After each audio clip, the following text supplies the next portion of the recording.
La explotación sexual extremadamente cruel y degradante de los esclavos negros a manos de sus amantes blancas durante la época de la esclavitud sigue siendo un capítulo de la historia en gran medida oculto.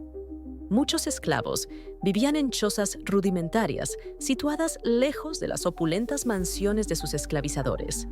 Sin embargo, un ama blanca podía convocar a un esclavo negro fuerte a una habitación o cámara oculta dentro de la casa de la plantación, normalmente por la noche. Una esclava negra, que a menudo trabajaba como criada del ama, actuaba como intermediaria y entregaba la citación. Negarse era impensable. Las consecuencias podían ir desde brutales azotes y confinamiento hasta la venta a una plantación lejana, separado para siempre de la familia. Este desequilibrio de poder se extendía más allá del trabajo físico. Los hombres esclavizados eran despojados de su autonomía corporal. El concepto de consentimiento no se aplicaba. Sus cuerpos se consideraban propiedad de sus esclavizadores. Para los esclavos negros, el camino a los aposentos de la señora representaba un viaje a la desesperación, una violación no solo de su dignidad, sino de su propio ser. La percepción que la sociedad tenía de la ama blanca a menudo contrastaba con sus acciones a puerta cerrada. Podía proyectar una imagen de virtuosa mujer sureña, pero en secreto ejercía una autoridad incontrolada y se entregaba a deseos que no podía reconocer abiertamente. La supervivencia de los hombres esclavizados dependía de la obediencia. Incluso un atisbo de resistencia podía provocar acusaciones mortales de insubordinación. Las acusaciones falsas podían llevar al linchamiento, la tortura o la ejecución sumaria. Esta amenaza constante garantizaba su silencio y sumisión. Los testimonios de antiguos esclavos, recogidos en la década de 1930 por el Proyecto Federal de Escritores, pintan un cuadro escalofriante. Un hombre contaba que lo llamaban por la noche para que fuera a la habitación de su ama, sabiendo que si se negaba, recibiría un castigo brutal. Su simple declaración, cargada de emoción no expresada, resume la elección imposible a la que se enfrentaban innumerables hombres esclavizados. Los relatos históricos exponen una complicidad social más amplia en estos abusos. Mientras que la explotación sexual de las mujeres esclavizadas por parte de los hombres blancos se reconocía con frecuencia, las transgresiones de las amantes contra los hombres esclavizados solían pasar desapercibidas. Incluso relatos como Incidents in the Life of a Slave Girl, de Harriet Jacobs, aunque se centran en la explotación de las mujeres, aluden a los abusos generalizados que sufrían los hombres, lo que sugiere una comprensión tácita de la naturaleza generalizada de la dinámica de poder. Historiadores modernos, como Dana Ryback y Adrian Davis, han profundizado en estos abusos ocultos, destacando las intersecciones entre raza, género y poder en el contexto de la esclavitud. Sostienen que las amantes blancas utilizaban su control sobre los hombres esclavizados para afirmar una forma distorsionada de agencia dentro de un sistema patriarcal que, de otro modo, limitaba su propia autonomía. Los horrores de la vida en las plantaciones iban mucho más allá de la violencia física y el trabajo agotador. La dinámica de poder permitía a las amas explotar su autoridad de formas profundamente deshumanizadoras, a menudo seguidas de humillaciones públicas para reforzar su control y aislar a la víctima de su comunidad. La propia arquitectura de las plantaciones desempeñaba un papel siniestro. Los espacios ocultos, áticos, dormitorios, almacenes, proporcionaban el secretismo necesario para estos abusos.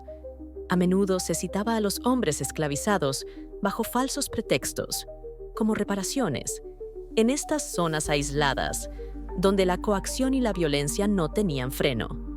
La explotación estaba alimentada por una fetichización racial tóxica. Los hombres negros eran vistos a menudo a través de una lente de hipersexualidad, a la vez objetivados por su físico percibido y deshumanizados como peligrosos e incontrolables. Esta dualidad permitía a las amas explotarlos en privado mientras mantenían una fachada pública de victimismo o superioridad moral. La selección de los hombres esclavizados se basaba a menudo en sus atributos físicos, reduciéndolos aún más a meros instrumentos de gratificación. Las promesas de favoritismo se utilizaban a menudo como trampas, y la retirada de estos privilegios se traducía en un trato más duro. Algunas amantes incluso fingían afecto, creando una falsa sensación de reciprocidad que enmascaraba la violencia inherente a la relación. El aislamiento de los hombres era otro método de control que garantizaba el secreto y reforzaba el poder del amante al aislarlos de sus sistemas de apoyo. En los registros legales y personales aparecen atisbos ocasionales de estos abusos. Los procesos de divorcio, las actas judiciales y los diarios personales de las amas de las plantaciones ofrecen una visión rara e inquietante. Aunque estos relatos rara vez ofrecían detalles explícitos, el lenguaje utilizado sugería una dinámica de explotación que estaba tanto normalizada como oculta. En algunos casos, la venta de un esclavo a una plantación lejana servía para borrar las pruebas de la aventura y reforzar la autoridad del marido. Los historiadores que analizan estos diarios destacan el lenguaje velado utilizado para describir estas relaciones, a menudo enmarcándolas como desafíos a la autoridad más que como abusos de poder. La cuestión de si este aspecto de la historia negra se oculta intencionadamente para evitar la vergüenza de los blancos es importante. El debate sobre si el conocimiento de las relaciones sexuales de las amantes blancas con los esclavos negros podría haber servido como forma de castigo para los amos blancos también requiere una mayor exploración. Se trata de un área de estudio vital. Necesitamos comprender el alcance total de los abusos sufridos por las personas esclavizadas durante este horrible periodo de la historia. Para continuar el debate sobre la explotación sexual de los hombres negros esclavizados por parte de sus amas blancas durante la época anterior a la Guerra Civil en el sur, es necesario un enfoque matizado que reconozca la complejidad de la dinámica de poder en juego y el impacto duradero de este trauma. Una investigación más exhaustiva de fuentes primarias como los diarios de las plantaciones, las actas judiciales y las historias orales puede arrojar luz sobre el alcance y la naturaleza de estos abusos. Aunque algunos relatos ofrecen detalles explícitos, muchos se basan en un lenguaje codificado o en referencias indirectas, lo que requiere una cuidadosa interpretación y contextualización dentro del panorama sociopolítico más amplio de la esclavitud. El desequilibrio de poder inherente a la relación amo-esclavo permitía a las amas blancas explotar su autoridad de formas que rara vez eran cuestionadas o llevadas ante la justicia. El silencio en torno a estos abusos es un elemento clave que requiere investigación. Las normas sociales de la época, reforzadas por ideologías racistas profundamente arraigadas, contribuyeron significativamente a la normalización y ocultación de estos actos. Los estereotipos sexuales racializados de la época, que describían a los hombres negros como hipersexuales y agresivos, proporcionaban una justificación conveniente para las acciones de las amantes, al tiempo que preservaban la ilusión de la inocencia y la virtud de la mujer blanca. Esta compleja interacción de raza, género y poder ocultó aún más la realidad de la violencia sexual sufrida por los hombres esclavizados. La falta de recursos legales y la amenaza constante de violencia impedían a las víctimas denunciar los abusos, lo que reforzaba aún más la impunidad de los perpetradores. Analizar las motivaciones de las acciones de las amas requiere una cuidadosa consideración. Mientras que algunos estudiosos sostienen que el comportamiento de las amas representaba una retorcida afirmación de autonomía dentro de un sistema patriarcal, otros apuntan al sadismo inherente y a la dinámica de poder de la propia esclavitud como fuerza motriz. Es plausible que varios factores, como los deseos personales, los prejuicios raciales y el poder de ejercer control sobre otro ser humano, contribuyeran a su comportamiento.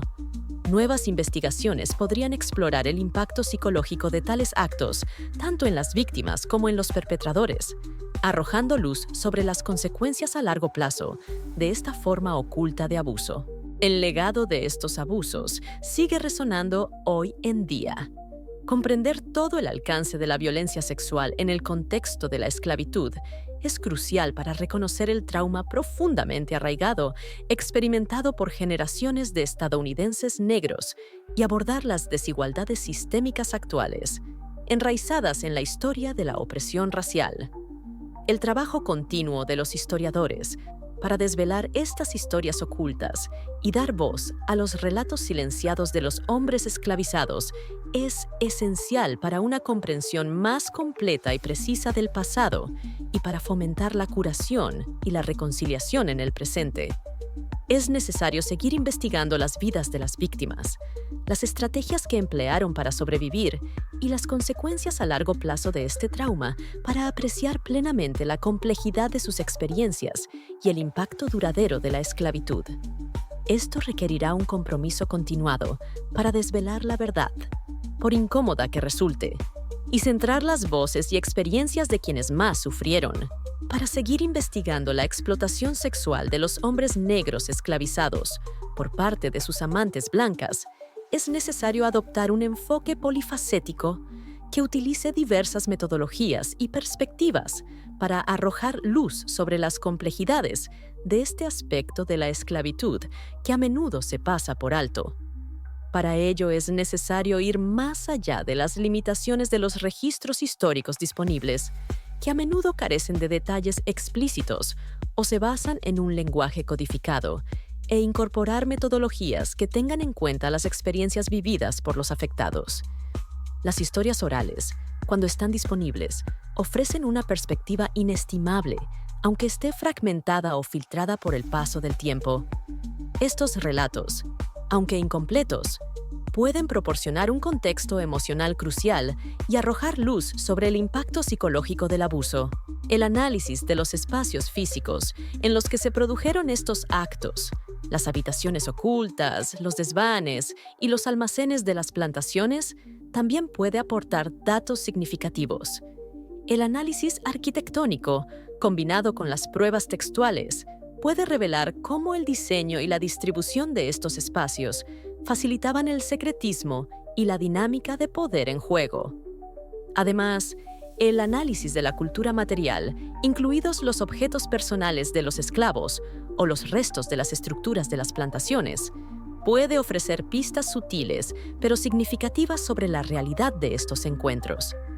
Estos enfoques, aunque menos directos que el examen de los relatos explícitos, pueden, no obstante, proporcionar una valiosa información contextual. El análisis comparativo con casos históricos similares, tanto dentro de Estados Unidos como a escala mundial, puede enriquecer nuestra comprensión de estas dinámicas de poder. El examen de las pautas de explotación sexual en otros contextos de esclavitud o subyugación, como las sociedades coloniales u otros sistemas históricos de opresión, puede poner de relieve puntos en común y diferencias, iluminando potencialmente tendencias más amplias y mecanismos subyacentes. Este enfoque comparativo puede ayudar a contextualizar las especificidades del sur antebellum, evitando al mismo tiempo generalizaciones que puedan oscurecer las características únicas de la situación. Las consideraciones éticas que rodean esta investigación son primordiales. Los investigadores deben abordar este delicado tema con el máximo respeto por las víctimas y sus descendientes, asegurándose de que sus historias se cuentan con precisión y responsabilidad. Esto requiere un cuidadoso equilibrio entre el rigor académico y la sensibilidad ética, dando prioridad a evitar la retraumatización y la perpetuación de estereotipos perjudiciales. La colaboración con las organizaciones comunitarias y las comunidades de descendientes es crucial en este proceso, garantizando que la investigación se lleve a cabo de una manera culturalmente sensible y respetuosa. Por último, es esencial tener en cuenta las consecuencias a largo plazo de estos abusos. El trauma intergeneracional resultante de la violencia sexual infligida a los hombres esclavizados requiere una mayor exploración.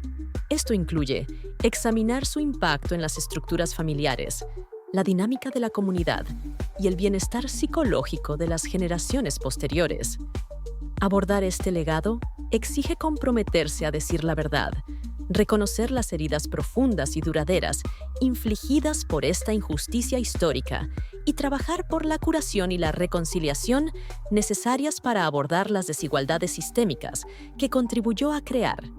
Solo a través de un enfoque global y ético podremos empezar a comprender plenamente el devastador impacto de estos aspectos de la esclavitud, a menudo ocultos, y trabajar por un futuro más justo.